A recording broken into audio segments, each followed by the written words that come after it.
Firstly, following the cooking stage, a filtering system is employed to remove impurities and solid residues from the liquid fat. Filters can vary in complexity. Once filtered, the hot oil must be cooled before further processing or storage. Cooling systems, such as heat exchangers or refrigerated tanks, rapidly reduce the temperature of the oil while maintaining its properties. Proper cooling prevents oxidation and degradation. Finally, packaging equipment ensures the finished product is sealed in appropriate containers for distribution. This includes bottling machines, labeling devices.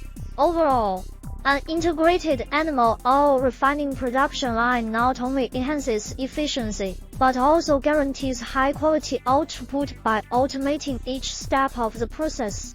Such comprehensive systems cater to various scales of production.